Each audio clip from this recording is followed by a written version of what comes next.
ja tervist! Eetris on Sünaps. See on Tervisemuuseumi podcast, milles räägime lugusid inimkehast ja sel korral ka tehnoloogiast. Minuga stuudios on külaline, nimelt Jakob Rosin. Jakob on siis Eesti Pimedate Liidu esimees, Eesti Puuetega Inimeste Koja juhatuse liige, Vikerraadio saatejuht, tehnoloogia entusiast. Kas ma midagi veel peaksin siia lisama? Mul hakkas endal ka imelik juba kuulata seda pikka nimekirja. Jah, ma olen niisugune ligipääsetavuse konsultant ka, et ma nõustan erinevaid ettevõtteid ja inimesi ja koolitan ja nii-öelda aitan igakülgselt oma ettevõttega ligipääsuke. Just, üritan teha selgeks seda, et kuidas inimene, kes ei näe näiteks või kellel on mingi erivajadus, tajub mingisugust keskkonda, on ta siis internetis või on ta päris maailmas ja neid küsimusi tuleb päris palju, ilmselt me täna ka nendest räägime natukene.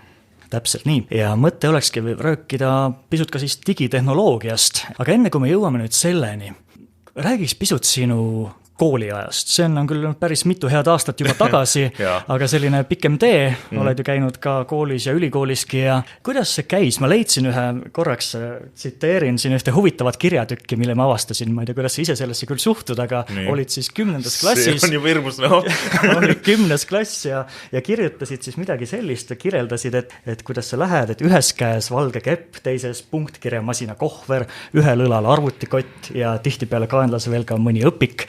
Et selline päris suur kandam oli siis igapäevaselt kaasas. Oli küll selles suhtes, et seda kraami, mida mul oli vaja kaasas tassida, oli nagu paar kilo ikkagi rohkem kui teistel. Et kui nüüd siin siis see nimekiri lahti võtta, siis see valge kepp on ju, aitab sul ringi liikuda, on ju, et ta ongi kõige lihtsam, ongi valget värvi, pikk kepp on ju, aga tema eesmärk on anda märku ju takistustest mulle, erinevatest astmetest ja pööretest ja seinadest ja teistest inimestest ja nii edasi, aga teistele inimestele on see eesmärk ju see, et tema näeb, et valge kepp on, ta saab aru, et tuleb, ma saan nägemispuudega inimene, et ideaalis võiks ju nüüd ise natuke rohkem tähele panna ja natuke eest ära tulla võib-olla. No ja siis on punktkirjamasin.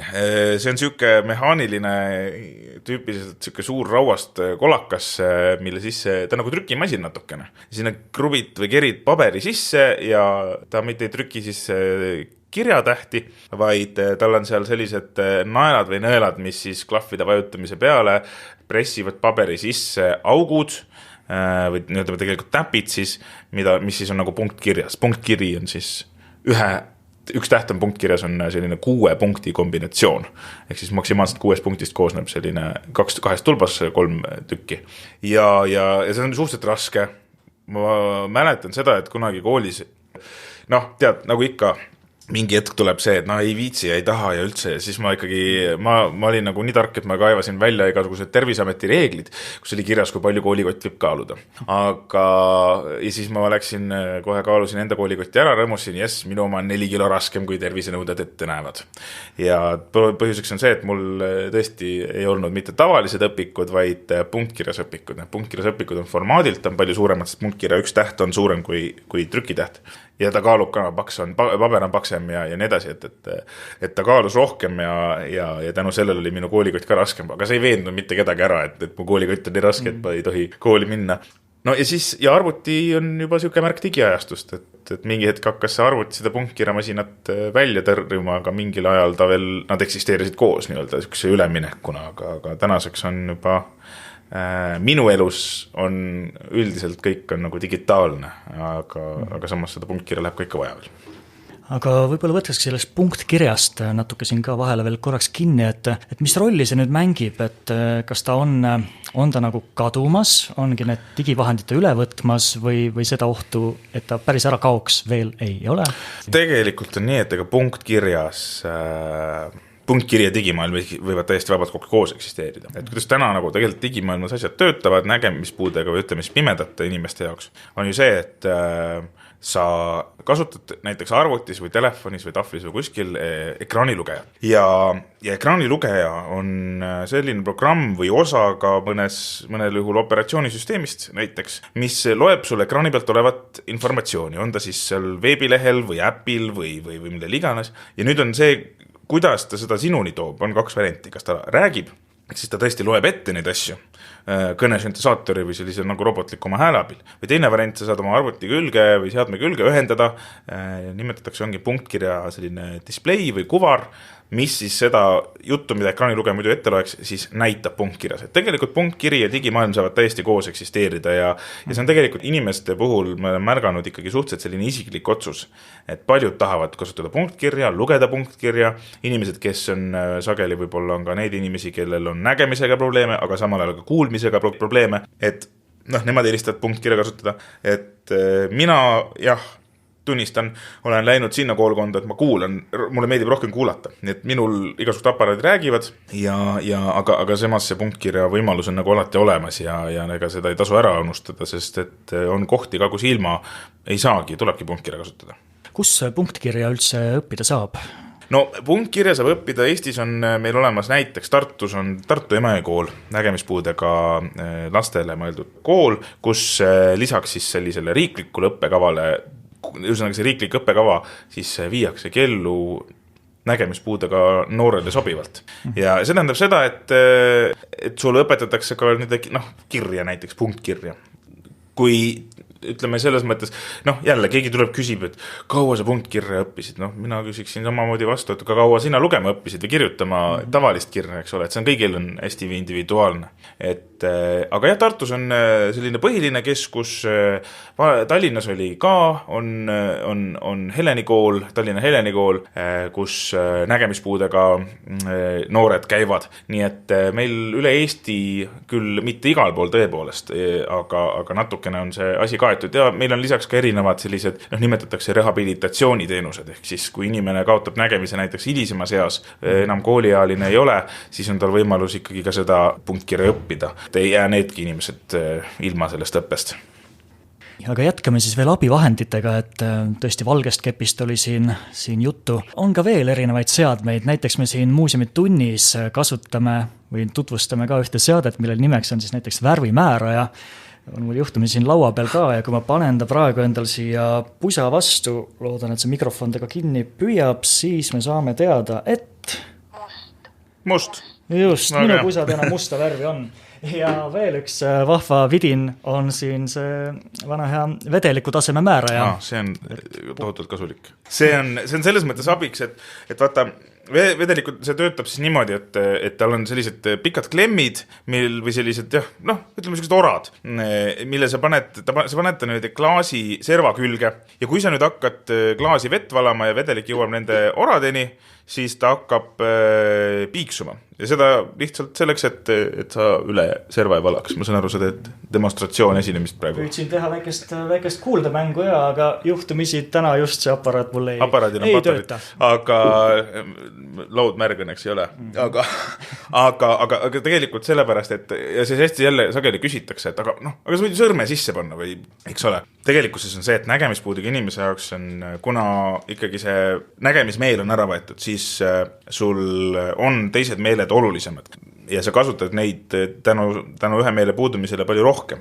Ja üks meil on ka kompimismeel, ehk siis mingisuguste asjade puudutamine või katsumine. Kui see meel nüüd peaks vähenema, sest et ütleme, et kui sa iga päev mitu korda topid oma sõrme, küll kord kuuma peaaegu keevasse vette, teine kord jää külma vette, lihtsalt need närvid seal sõrme otsas ühel hetkel hakkavad natukene ära väsima. Ja sa ei tunne võib-olla selle sõrme otsaga enam nii palju. Sama häda on võib-olla osadel inimestel, kes on diabeetikud, kes mõõdavad sõrme otsast veresuhkrut, sul sõrme ots läheb hästi täpiliseks ja sa ei tunne nii hästi, aga see on, ütleme niimoodi, et see on jälle üks osa sellest meelte paketist, mida sa iga päev kasutad, mida sul läheb vaja, et seetõttu on olemas selline abivahend nagu vedeliku nivoo määraja, paned ta klaasi külge ja siis hakkab ta sul seal häiret andma, kui see vesi jõuab sinna servani, et see on jälle tohutult kasulik abiks. Ütleme ausalt, teine asi on ju ka see puhas hügieen, et sul ei ole võib-olla sõrm ei ole kõige puhtam või on sul seal külalised, kellele sa vett välja valad või mis iganes. Mina ei tahaks ka, kui ma nüüd kellegi juures teed joon, et ta on sõrmipidi minu teetassis enne käinud. Ei ole väga tore. Viiruste hooajal eriti. No täpselt on ju praegu eriti. Ja eks neid vahendeid ole veel. Oskad sa tuua mõne näite ka, mida nüüd rohkem kasutatakse veel sellistest füüsilistest objektidest? Kasutatakse väga paljusid erinevaid asju. On olemas kõnelevaid kellasid, mis ütlevad sulle aega, sest et ehkki mina igapäevases elus enam ei mõtle selle peale, siis inimesed vahel küsivad ikka, et no kuidas sa aru saad, et hommik on? Jaa, no kuidagi saan. Siiamaani olen ärkanud õigel ajal. Vaatad ikka kella, eks ole, ja noh, edasi. Tegelikult mõtlema hakkad, siis on ju olemas termomeetrid, kehatermomeetrid on ju, mis ütlevad, kas sul on palavikku, kui palju sul seda palavikku on ja kui nüüd võib-olla natuke keeruliste abivahendite juurde minna, on olemas ka näiteks audioraamatute mängijad. Pimedad inimesed kuulavad ja või loevad raamatuid mitmel erineval moel, üks neist on kuulata audioraamatuid või siis jälle kõnesüntesaatori poolt loetud e-raamatuid. Ja selleks on siis osadel juhtudel on olemaski sellised audioraamatute mängijad, kuhu saab siis need raamatud sisse panna, olgu ta siis mälukaardi peal või CD-plaadi kujul ja neid saad kuulata. Siin võib jälle ka küsima hakata, et aga noh, miks ei tavalist Maci kasuta või neid MP3 mängijaid, ma isegi ei ole praegu vaadanud, kas praegu poes on MP3 mängijad, aga no mingi hetk oli neid igal pool, eks ju. Et tegelikult on siin niimoodi, et audioraamatu mängijad teevad natukene rohkem kui tavalised CD-mängijad, et näiteks sa saad raamatu kinni panna, pooleli jätta, ta jätab meelde, kus sa jäid pooleli, tuled homme tagasi, kuulad edasi, et on võimalik sul seal järjehoidjaid panna ja nii edasi ja pimedate audioraamatu kontekstis on välja töötatud ka üks selline hea eraldi formaat, mille nimi on Daisy formaat. Ja see tähendab seda, et tegelikult tegemist on tavalise raamatuga, aga sinna juurde on lisatud natukene informatsiooni. Näiteks seda, et kus hakkavad peatükid, kus lõpevad peatükid, kus on ääremärkused, leheküljevahetused ja nii edasi. See tähendab seda, et nagu tavalises e-raamatus, sul on audioraamatus võimalik liikuda, minna õigele leheküljele või hüpata õige peatüki juurde ja nii edasi, teha neid järjehoidjad.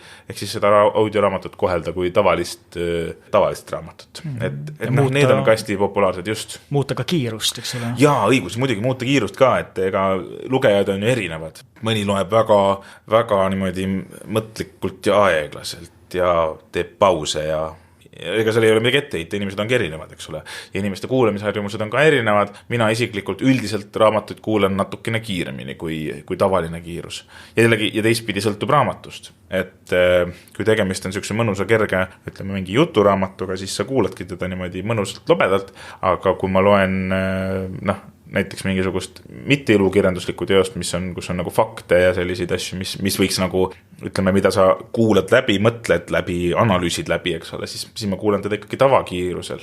Siis on, kusjuures mitte ilukirjandust on palju keerulisem audioraamatuna lugedes, et seal ongi sellist nagu analüüsi kohtasid on palju rohkem. Siis panedki pausi peale, natukene mõtled selle üle või kirjutad midagi üles või eks see kõik on selline teistmoodi harjutatav, aga jah, need audioraamatid on, see on põnev maailm. Lähme nüüd nende füüsiliste objektide juurest ka digimaailma, nagu alguses lubatud sai, tegelikult rääkisime sellest ka juba omajagu, aga näiteks ka see, et me saime siin täna kokku, juhtus nii, et mina võtsin julguse kokku, saatsin Jakub Rosinale e-maili, et mõni võiks jälle küsida, et kuidas võimalik. Jaa, no sellega see ongi nüüd siis sama, siin tuleb mängu see sama ekraanilugeja, eks ole, et arvutis ja telefonis ja tahvlis ja nii edasi, mina kasutan igasuguseid seadmeid, et mul on käe peal on nutikell, telefon taskus, kasutan aegalt tahvelarvutit ja aegalt sülearvutit, et kõiki erinevateks otstarbeteks ja selles mõttes, kuidas see siis nagu toimib, ongi see, et arvutis sa ei kasuta üldiselt, ei kasuta hiirt, nagu oleks harjunud, et sa kasutad hästi paljusid klaviatuurikäske. Ja see on selline IT-valdkonnas on nagu see vana lugu, et need, kes olid nagu klaviatuuriässad, et need olid kõik õppisid endale klaviatuuris, neid igast seal on kiirklahvid, otseteed ja sellised asjad ja need möllasid ilgelt kiiresti. Ja siis nüüd on nagu täna, ma olen märganudki seda, et minu jaoks ma nagu ei tee asju eriti palju kiiremini. Aga kuna mingite funktsioonide juurde jõudmiseks on mul seal klahvi käsud erinevad, siis ma teen asju, kus teine inimene otsib seda ekraani pealt ja jõuab hiirega sinna ja klikib ja nii edasi. Mul on nagu asi juba tehtud, et see klaviatuuri pealt juhtimine vahel võib isegi natukene kiirem välja näha. Ja sa annad ekraanilugejale käsklusi seal siis erinevate klahvi käskude abil, mida on tõesti väga palju. Ja ütleme, see võtab jällegi aega ja õppimist ja natukene vaeva nägemist, et need kõik meelde jääksid ja nad tuleksid niimoodi loomulikult. Saadki teile öelda näiteks meiliprogrammis, et kõige lihtsamalt, ütleme, liigud seal nooltega üles alla ja loeb sulle ette meili pealkirja, nüüd jõuad kusagile, mida siis sa tahad lugeda. Enteriga teed selle asja lahti ja siis hakkad seal jälle nooltega lugema kogu seda teksti. Ja ta loebki sulle seda ette sellise mõnusa, no ma telefoni taskust välja ma näitan, ta küll loeb praegu seda kiiresti ette, aga kui ma vaatan näiteks siin, mis mul siin toimub, no ta ütleb näiteks mulle kellaaega. Ja nüüd on näiteks selline lugu, et kellaaega muidu ma kasutan inglisekeelset kõnesüntesaatorit, eks ole, kui ma nüüd seda kellaaja kohta telefonis käib asi, segab juba vahele. Et telefonis käib asi selles mõttes teistmoodi, et siin ei ole klaviatuuri üldiselt, vaid on puudetundlik ekraan, ehk siis see, mis sul sõrme alla jääb, loetakse ette ja kui ma nüüd puudutan mingit kohta, ta ütleb mulle inglise keeles 1443 on ju. Ma panen ta nüüd, lasen tal seda sama juttu rääkida natuke aeglasemalt. 1443. Nii, täitsa nagu arusaadav. Word 23. February 23 veebruar, nüüd saite teada, mille me lindistame seda. Aga eesti keelega on natuke keerulisem, et kõikidele seadmetele ei ole seda head eesti keele tuge. Ja kas ma mäletan õigesti, et kasutati ka vist soomekeelset pikka aega? Just, no tegelikult kasutatakse ka täna, sest et soome keel on meie keelele suhteliselt sarnase hääldusega ja see tähendab seda, et soome keele kõnesüntesaator, mis on välja koolitatud küll lugema soome keelt, loeb ka eesti keelt põgus aktsendiga ja numbrid ja sellised asjad on ka olemas ette loetud soome keeles. Et kui ma nüüd tal jälle seda sama kellaaega lasen ette lugeda, 14.44. ongi 14.44, eks ole, et võiks küll öelda 14.44, aga näed ei ütle. Või see sama kuupäevasa 23. Feb 23 Feb on ju. Siis veebruar. Et siin on nagu selliseid erinevaid asju või et kui ma näiteks teen oma telefonis lahti, ütleme siin ERR uudiste äppi, ma lasen tal siin mingisuguseid pealkirju ette lugeda. Ukraina kuulutab välja eriolukorra. 2 VSI EL lisab sanktsioonide nimekirja Vene kaitseministri. Vaadake, ta ei ole nagu päris selgelt arusaadav. Ütleme näiteks siin oli VSJ, on ju, mõeldakse Wall Street Journali, eks ole, ta võiks öeldagi 2 siis VSJ, aga ta ütleb 2 VSJ, on ju, mis on siis soomekeelsed tähed, et kõik see võtab natuke harjutamist. Aga kui võttagi näiteks üks selline uudisteportaal ette või tegelikult mis iganes lehekülg, päris palju ju pannakse sinna ka igasuguste spämmi, mingisugused pop-up aknad hüppavad lahti ja kuidas see nüüd mõjutab, et võib-olla natuke rumalad küsimused. No nüüd me jõuame, väga õigustatud küsimused tegelikult, sest et me jõuame nagu sellisesse valdkonda, nagu seda on veebi ja üldse tegelikult mobiilirakenduste ligipääsetavus.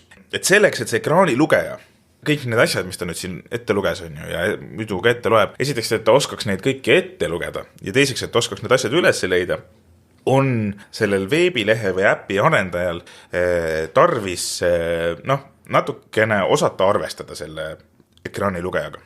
Seal on omad reeglid, omad nipid, ütleme, tegelikult on kuldreegel on see, et lihtsuses peitub võlu, mida lihtsamalt sa asja teed, mida rohkem sa kasutad juba olemasolevaid lahendusi, ilma et sa hakkad jalgratast teiutama, seda lihtsam on. Ja seda tõenäolisem on, et sul see asi on ligipääsetav. Et kui ma nüüd hästi sekundiks hüppan korra tehnilisse juttu, siis kui sa kasutad tavalist, ütleme veebilehe puhul tavalisi HTML-i selliseid käsklusi ja HTML-i koodi, siis üldiselt see veebileht juba hakkab ise olema vaikselt ligipääsetav või ta juba on. Et sa ei pea nagu mingit suurt hookus-pookust tegema või vaeva nägema, aga tõsi, kui sa nüüd tõidki näiteks, et siin paljudel veebilehtedel on igasugused aknad, mis hüppavad lahti ja asjad blingivad ja hüppavad ja möllavad, et see tekitab ligipääsetavuses sageli muresid, sest et ilmselt selle akna puhul ei ole arvestatud selle ligipääsetavusnõuetega. Neid on ka erinevaid.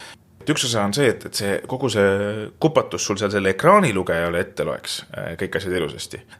Aga neid veebilehe kasutajaid on ju veel, et kui sul asjad vilguvad ja hüppavad, siis on inimesed, kellel on näiteks epilepsia, kellel võib tekkida samamoodi liigsest nagu mürast, liigsetest animatsioonidest, liigsest vilkumisest, võib tekkida mingisugune häire või hoog või ütleme, on inimesi, kes on eakad või näiteks ka inimesed, kes ei saa oma arvutis kasutada ei hiirt ega klaviatuuri, need ei saa käsi kasutada. Neile on samati osad reeglid. Need kõik natukene kattuvad ja tegelikkuses saab kõiki asju teha, aga tuleb olla lihtsalt teadlik. Ja täiesti arusaadav on see, et kogu see ligipääsetavuse maailm on noh, suhteliselt nagu võib-olla esimesel pilgul arusaamatu, aga juba see on hea, kui endale küsimusi esitada ja kui nendele vastuseid ei ole, siis neid inimesi ja neid ettevõtteid, kes aitavad ja nõustavad ja koolitavad, neid õnneks on, kes tulevad appi, kes oskavad öelda, kuidas kasutajad mingeid asju tajuvad ja nii edasi, et selles mõttes, aga jah, ütleme tegelikult, kui nüüd vaadata praktilist poolt, siis meil on päris palju on veebilehtedel seda jama, mida ei ole vaja. Et ei ole see lihtsalt kas või uudiste lugemine niisama lihtne, sa pead ikkagi mõnedest reklaamidest mööda navigeerima ja sa kuuled päris palju sellist infot, mis sulle võib-olla korda ei lähe või mis ei tundu oluline, nii et ega selle, noh, ütleme, me oleme veebi sellise ligipääsetavuse teadlikkuse ja kõige selle osas suhteliselt võib-olla, noh, mitte päris alguses, aga algusjärgus kindlasti. Aga mida siis teha? Ütleme, et ongi meil keegi inimene, mingi ettevõte, mingi asutus, kes hakkab endale veebilehte siis kas tegema täitsa uut või seda kohandama, et mida seal siis tähele panna? Või oskad sa tuua mõne hea näite mõnest hästi ligipääsetavast kodulehest? Meil neid näiteid mõned on ja alati ei ole see võib-olla kohe nagu teise näite, noh, selles mõttes, et siin on komponente mitmeid, üks on seesama see koodi osa või see tehniline osa, teine asi on see, et kuidas sul asjad seal välja näevad. Et sa ei tee hallil taustal halli teksti näiteks või et sa jätad, kuna ka vaegnägijad kasutavad seadmeid ja vaegnägijad alati ei kasuta ainult ekraanilugejad, vaid need, kes natukene midagi näevad, need siis ju vaatavad. Kas siis suurendatult seda veebilehte, on nad palunud arvutis ära muuta selle, et sul milline on värvikontrast, et oleks sul näiteks tekst oleks mustal taustal ja valget värvi näiteks. Kui nüüd vaadata seda, et hakkame nüüd tegema nüüd ühte veebilehte, mina soovitan natukene käia siis interneti peal ringi, leida üles sellised asjad nagu WCAG, 2VCAG, need on inglise keeles on Web Content Accessibility Guidelines. Ja need on just nii-öelda arendajatele, programmeerijatele, sisuloojatele mõeldud sellised juhised, mis on küll üsnagi põhjalikud, tehnilised ja kuivad, aga nad loovad selle raamistiku, et sa saaksid aru, mis sul seal, mis sa peaksid tegema või millega arvestama. Aga kõige lihtsam on ka võib-olla niimoodi läbi mõelda need asjad ja uurida, et kas need komponendid või need lahendused, mida ma oma kodulehele tahan panna, kuidas neid saaks ligipääsetavalt luua ja ütleme nii, et mida varem sa selle peale tuled, siis seda lihtsam on neid asju ligipääsetavaks teha või ligipääsetavana hankida, paljud asjad on juba tegelikult ju olemas ja teine asi see, et pärast ei pea hakkama ümber tegema, sest et meil on täna ka juba hunnik igasuguseid seaduseid ja reegleid, mis natukene kohustavadki erinevaid ettevõtteid ligipääsetavalt olema, nii et selles mõttes ma, noh, mingi hetk tullakse teie juurde küsima, et kuulge, aga miks teil ei ole tehtud niimoodi, tehke juba siis alguses ära. Küsiks paari sellise konkreetse näite kohta, aga näiteks oletame, olen kodus, tahan tellida endale toitu. Et lähen kuhugi e-poodi näiteks, laon endale ostukorvi. Kas see toimib? Ja no, jah. Meil ei ole ideaalselt digipääsetavat sellist e-toidupoodi kahjuks Eestis. Et kõigil on mingisugused veidrused, mingid mured küljes, sa pead otsima sealt mingisuguseid asju, taga ei ole sul seal võib-olla õigeid asju, katsesitusmeetodil pead midagi tegema. Et ideaalne see lahendus ei ole, aga pusimise ka, ütleme, natukene hakkama saab. Tegelikkuses on ka see, et sellised elutähtsad teenused, nagu meil siin selgus on ju, et meil enne koroonat oli e-poest toidu koju tellimine oli niisugune vahva mugavusteenus on ju, et neile, kes ei viitsinud poodi minna. Siis nägemispuudega inimestele oli see juba kohe selline, et aga väga hea, et ma saan siis oma asjad ise tellitud, et ma ei pea endale kedagi appi leidma. Aga nüüd on selgunud siis ikkagi see, et paljudel inimestel ongi seda kõike ju vaja, nad ei saagi muud moodi hakkama, sest et nad on kas siis karantiinis või kodus ja mis iganes. Ja tegelikkuses on nagu see, et üldiselt saab hakkama, aga eks e-pood ise ka õpivad ja kuulavad, et me oleme ka Pimedate Liiduga juhtinud tähelepanu nendele murekohtadele ja neid on siin-seal mõnel juhul arvesse võetud, mõnel juhul mitte. Aga jah, kui sa nüüd e-poodi just niimoodi näiteks tood, siis seal on nagu erinevad asjad. Me oleme suhelnud ka näiteks mobiiliäppide siin Boltide ja Woltidega ja kui Wolt võttis ennast kokku ja kohe koroonapandeemia alguses asus ligipääsetavust oma äppis parandama, Boltiga me saime kaubale siin, ütleme, pool aastat tagasi. Et nüüd on ka nende toiduäpp on enam-vähem niimoodi kasutatav. Et see selgitamine vahel võtab päris palju aega. Et ma ise mõtlesin ka esimese hooga, et mis siin on siis Bolti puhul Eesti ettevõtte ja kõik on siin ju ja ikka hästi toiavad kokku, aga näed, natuke läks aega, mitte et nüüd kuri olla, aga lihtsalt, et ka ma pean enda pool ka siin teistele inimestele, nägemispuudega inimestele aeg-ajalt selgitama, et kahjuks need asjad ei käi üle öö. Et see natukene võtab aega, see arusaamine, mismoodi seda ligipääsetavust teha, kuidas seda teha, kus seda vaja oleks, et meil seda üldse vaja on ja nii edasi, et tegelikult neid inimesi, keda see abistab, on nagu tohutult palju.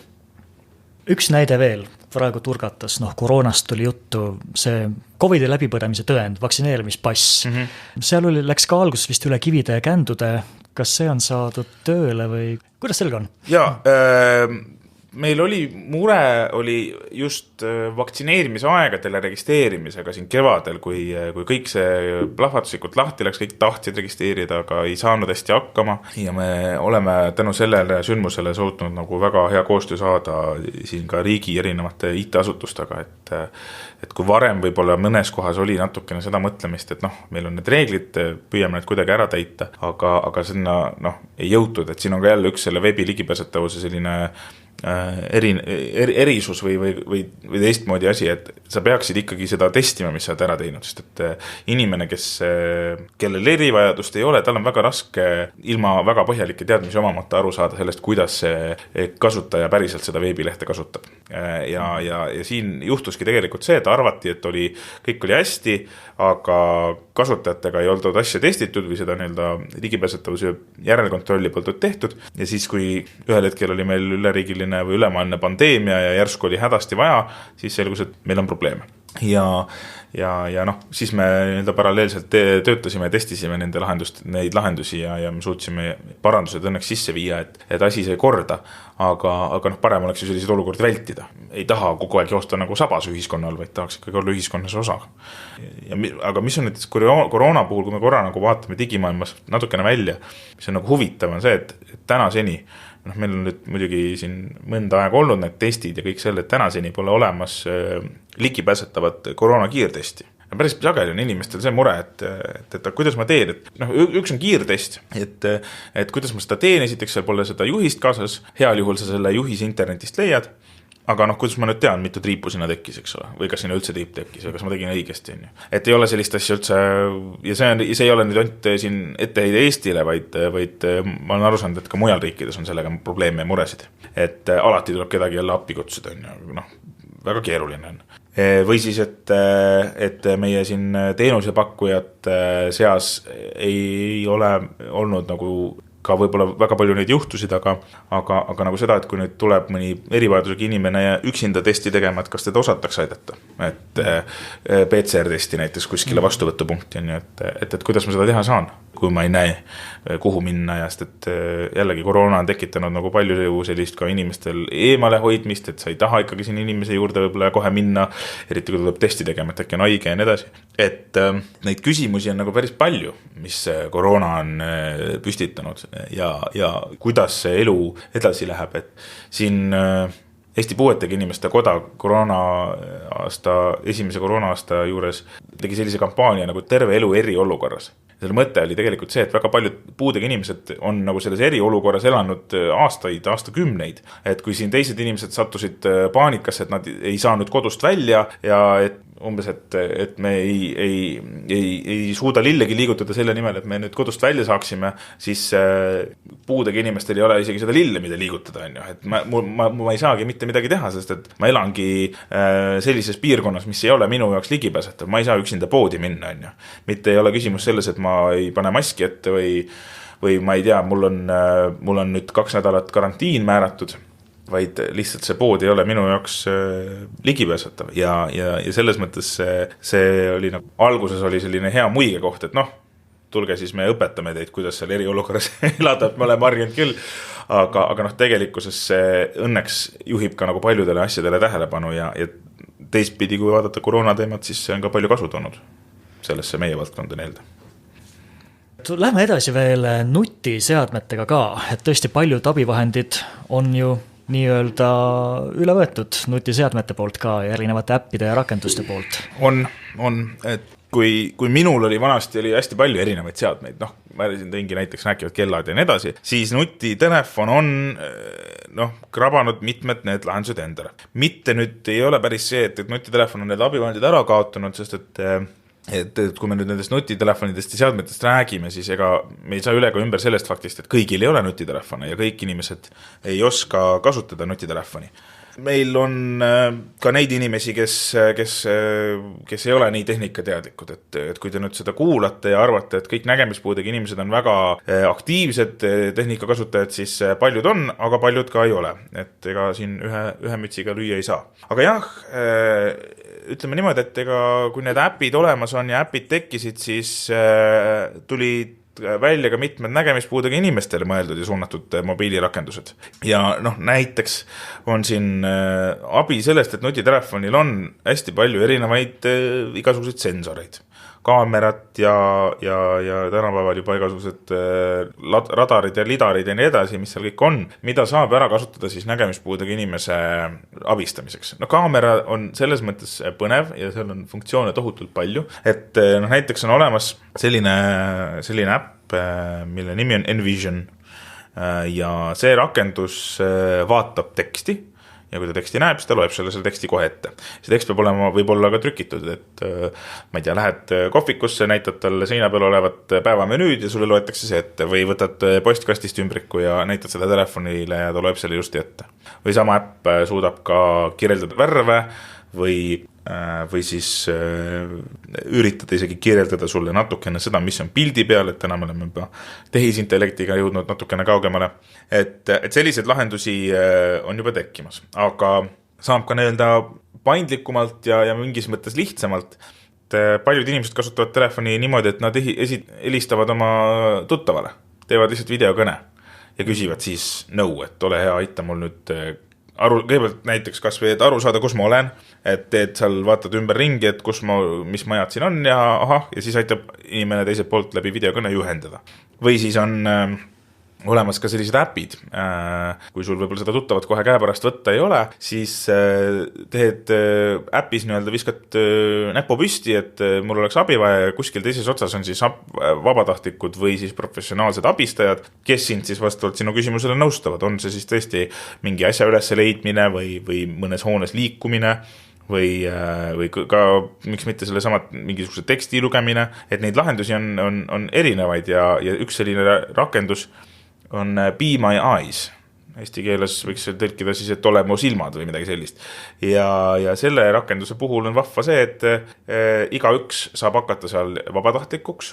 Tõmbad selle äppi alla, see äpp küsib, et kas sa oled nüüd nägemispuudega või tahad sa olla nägijast abistaja.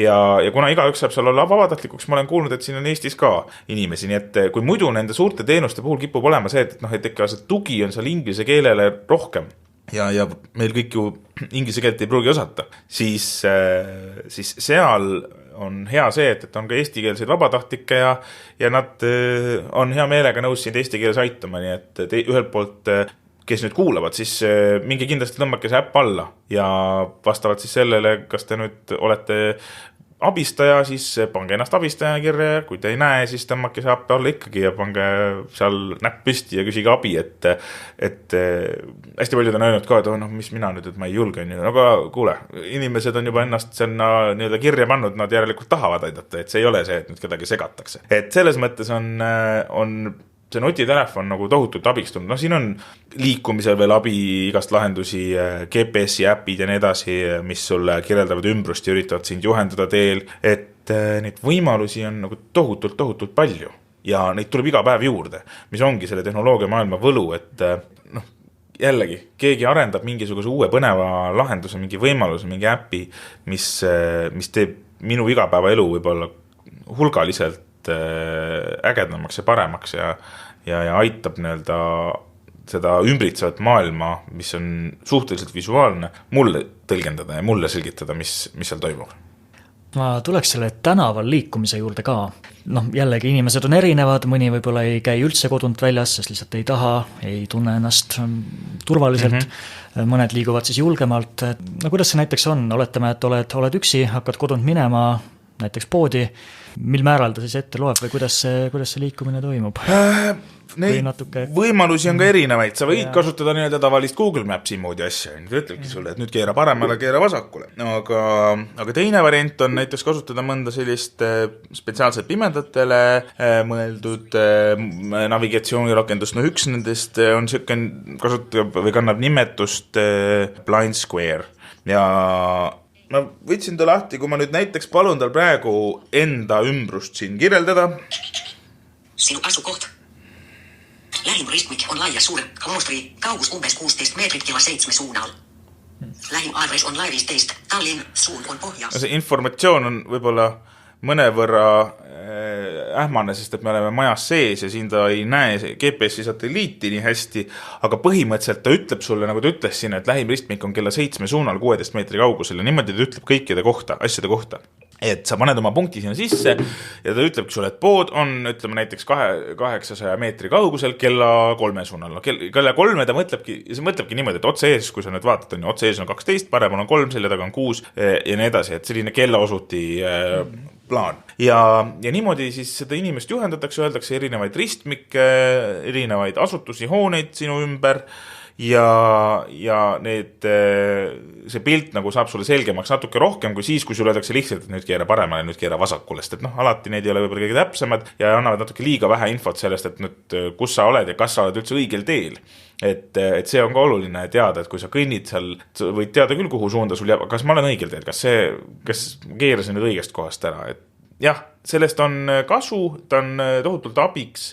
Ma ei tea, kui palju ta nüüd abiks on võib-olla täiesti tundmatus kohas, et ütleme, et tõesti, kui ma lähen Tartusse, siis ütleme niimoodi, et ma võib-olla peaks natukene pikalt aega varuma endale ja siis hakkama sealt ekslema ja küll ma kohale jõuaksin teiste inimeste abiga ka ja nii edasi, sest et ka lisaks on abivahenditele olemas ka teised inimesed, kes ümberringi liiguvad ja kelle kes saab nõu küsida. Aga ta pigem aitab sind võib-olla ka sellisel ka igapäevasel teekonnal, kus sa juba natukene tead asju, aga vajad võib-olla sellist tugeva kinnitust, et jällegi siin on telefonist hulga abi. Suurepärane.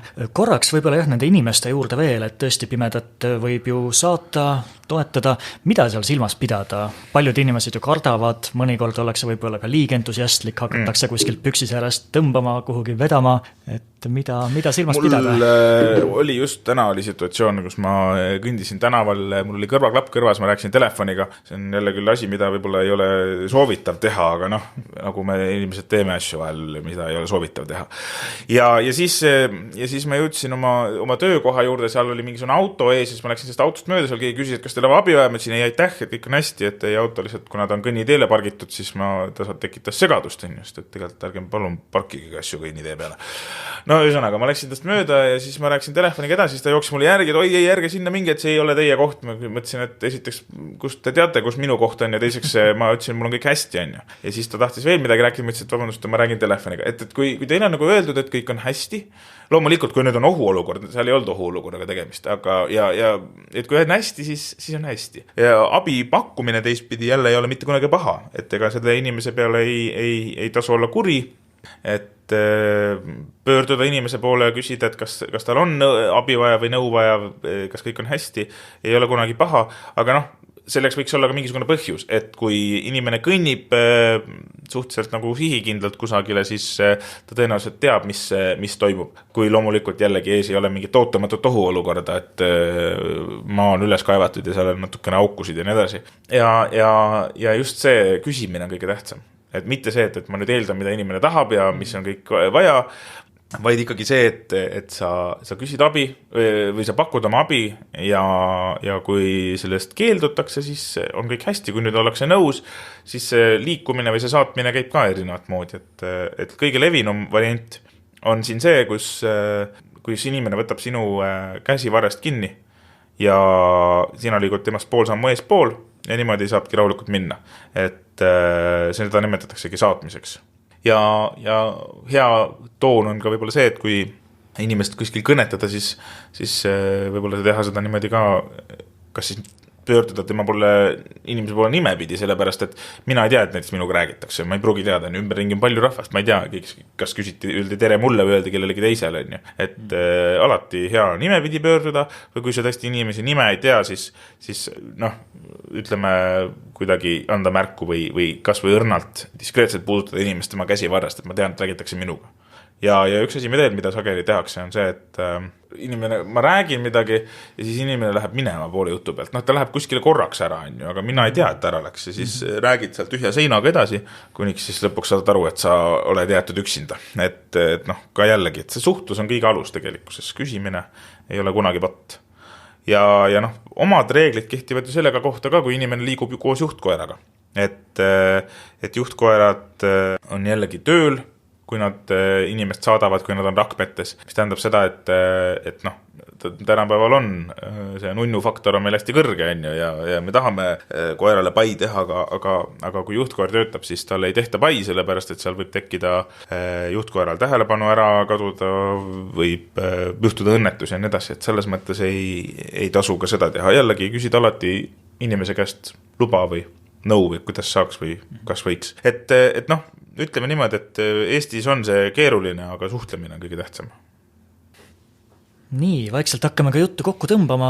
Kiire küsimus veel, vaatasin Eesti Pimedate Liidu kodulehele just enne meie vestlust. Värske uudis oli tulnud, et tulemas ju vabariigi aastapäev, sel hetkel, kui me seda juttu salvestame, toimub jällegi suur pidustus, pidulik kontsert ja ka seal siis valmimas on kirjeldustõlge eraldi, et mis siis ka aitab seda vahendada, aitab selle edasi anda. Jaa, kirjeldustõlge on nagu hästi suur abivahend ja tugi kõigile inimestele, kes ei näe. Ja kirjeldustõlge on selles mõttes definitsioonilt suhteliselt lihtne, et ta kirjeldab seda, mida on näha. Et olgu ta siis filmis, teatris, muuseumis, kus iganes ja küll erinevat moodi. Et kui me räägime näiteks nüüd selle vabariigi aastapäeva näitel, siis tõesti Eesti Televisioon ja Eesti Televisioon ETV2 pakuvad juba ammu niisugust nägemispuudega inimestele mõeldud need alternatiivsed helikanalit. Ja mis see tähendab on see, et igapäevaselt on võimalik sellel helikanalil kuulda helilisi subtiitreid. See tähendab seda, et kui saatel on subtiitrid all, siis seal ERR-is on üks robot, mis neid kogu aeg ette loeb sellel helikanalil. Aga me nüüd kaaperdame ära selle korraks 24. ja siis, kui on see vabariigi aastapäeva kontsertetendus, siis on võimalik seal kanalil kuulda just kirjeldust sellest, mis parasjagu laval toimub. See on päris kõva akrobaatika selles mõttes, et me teeme seda kõike otse ja laivis, ja see tähendab seda, et igasuguseid asju juhtub. Loomulikult see kontsertetendus on ju enne läbi mängitud, harjutatud, seal on oma stsenaariumid ja kirjeldustõlk ongi, ta ei ole niimoodi, et ta tuleb 24.02 tuleb 20 taskus stuudiosse, ütleb, davai, pane käima, lähme. Ta on siin enne tutvunud mitu päeva ja järjest mitu nädalat järjest stsenaariumiga olnud proovisaalides koha peal, kirjutanud endale täpselt samamoodi kirjeldustõlke põhise stsenaariumi. Mis hetkel, mida öelda täpselt, kuidas sõnastada. Kirjeldustõlge ei käi ka muide üksi. Kirjeldustõlget tehakse üsnagi sageli kahekesi, nii-öelda kahe kirjeldustõlgiga, ehk siis meie vahepeal ütleme ka, et kirjeldustõlgi konsultant, kellest siis see konsultandi osa on siis tavaliselt nägemispuudega. Ehk siis inimene, kes on reaalne sihtgrupp, tema on see, kes ütleb, mis siin veel nüüd juhtus või ma ei saanud praegu hästi täpselt aru või seda aitab ka seda sõnastust natukene paremaks muuta. Ja niimoodi see käib otsesündmuste puhul tõesti, see ettevalmistus on päris põhjalik, see on ka loetud otse eetris sisse, sest et täpselt see aeg ja kõik see ju nihkub. Aga kui me vaatame näiteks filmi, siis filmi puhul on natuke asi teistmoodi. Et kui film valmib, siis peaks koos filmiga valmima ka kohe kirjeldustõlge. Ehk siis jällegi filmi kirjeldustõlk töötab läbi selle filmi stsenaariumi. Ta vaatab seda filmi mitu korda, seal ta arvestab sisse kõik, mis ta nüüd täpselt, mida ta kirjeldab, palju see aega võtab. ja seda just sellepärast, et su kirjeldus peab mahtuma dialoogi vahele, mitte niimoodi, et sa vaatad filmi, seda, mida näitlejad räägivad, ei kuule, sest et kui keegi räägib kirjeldust peale, et seda ka ei saa teha, et ta peab olema selline väga hästi kokku pandud, täpselt sobitatud süsteem ja filmiga on selles mõttes hea, et üldiselt saab filmile teksti enne sisse lugeda, kui ta kuskile kinno või esitusele läheb. Ja filmi saab vaadata ka erinevat moodi, et kas tõesti tuleb välja kirjeldustõlkega üks, näiteks DVD peal on sul võimalik valida erinevaid keeli, eks ole, siis üks neist on kas seal kirjeldustõlkega versioon. Või näiteks kinos, ütleme, ei saa filmi näidata kogu aeg kirjeldustõlkega, ütleme niimoodi, et tulevad sinna teised inimesed vaatama, siis see võib hakata kedagi häirima, kes juba näeb. Ja siis meil on olemas selline äpp nagu Movie Reading, millesse saab selle kirjeldustõlki eelnevalt siis filmitootja lisada ja kui nüüd inimene läheb kinno, siis ta paneb oma selle äpi käima, valib sealt selle filmi ja see äpp nüüd korraks kuulab, kui kaugele see film on jõudnud või kus kohast on ja siis ta sünkroniseerib selle kirjeldustõlke ära, nii et minul on kõrvaklapp kõrvas, ma kuulen telefonist ja äpist sealt kuulen oma kirjeldust ja vaatame kõik koos filmi ja hästi vahva on. Et selles mõttes, et neid asju on ja jällegi, kui nagu ma ütlesin, et kirjeldustõlget saab teha muuseumites, kirjeldada eksponaate, kirjeldada seda teekonda, kus see inimene kõnnib ja käib, anda see võimalikult adekvaatne pilt sellest, mis ümbritsevas maailmas toimub, milline see ümbritsev keskkond välja näeb või milline on see pilt seal, et loomulikult kõike ei jõua kirjeldada, sellepärast et sa võid keskenduda ühele detailile pildi peal ja kirjeldada seda terve päev otsa näiteks, kui sa tahad. Ja filmides täpselt samamoodi, filmides on sul ju ka ajaline piirang tohutu. Et tuleb ikkagi lõpuks lähtuda kontekstist ja sellistest hetkedest, et kuidas ikkagi kuidas see lugu edasi läheb ja mis detail nüüd on loo kulgemise seisukohast oluline, aga seda see kirjeldustõlge teeb ja mul on hea meel, et seda Eestis nagu aina rohkem ja rohkem tuleb, et me oleme suutnud nüüd jõuda sinna, et iga vabariigi aastapäev see kontsertetendus on ligipääsetav. Ja me loodame, et saab olema ka ligipääsetav laulu- ja tantsupidu, mis oli eelmine kord ligipääsetav ja mis hetkeseisuga me vähemalt töötame selle nimel, et oleks ka järgmine kord ligipääsetav. Kui meid kuulab nüüd keegi, kes soovib oma sündmust muuta ligipääsetavamaks, kuhu ta võiks pöörduda, kust saada see esimene kontakt, kust jõuda nende inimesteni, kes seda teadlikumalt teevad? No on selles mõttes erinevaid kohti, üks kõige lihtsam variant on võtta ühendust Eesti Pimedate Liiduga ja meie oskame juba edasi suunata nende inimesteni, kes siis mingisugust teenust osutavad, on see kirjeldustõlge, on see selline võib-olla mingi loeng või konsultatsioon, et hea meelega aitame, suuname ja pakume abi, et selles mõttes on kõige lihtsam inimese jaoks, kes korraldab midagi või loob midagi, et küsige nõu ja neid nõuandjaid on, et küll me appi tuleme, kui vaja on. Hästi, suhelda, küsige ja sulle vastatakse. Täpselt. Info on olemas. Just. Suur tänu sulle, Jakob, tõesti oli väga, väga meeldiv sinuga siin vestelda, natukene silmaringi avardada. Aitäh sulle tulemast. Soovid sa veel lõpetuseks midagi meie kuulajatele, Tervisemuuseumi külastajatele öelda? Mina arvan seda, et olge avatud meelte ja avatud mõtlemisega, et väga lihtne on enda mulli ja enda sellisesse silmaringi kinni jääda, et olgu ta nii lai kui tahest, saab alati laiemaks minna, vaadake ringi ja siis te näete ka asju. Aitäh sulle. Selleks korraks kõik. Kuula Synapsit Tervisemuuseumi kodulehel, Spotify's, Google ja Apple podcastis. Ja kui sul on mõtteid, millest või ka kellega rääkida järgmistes Synapsi episoodides, siis ole hea, kirjuta mulle näiteks aadressile kent@tervisemuuseum.ee. Tänan kuulamast ja kohtumiseni Tervisemuuseumis!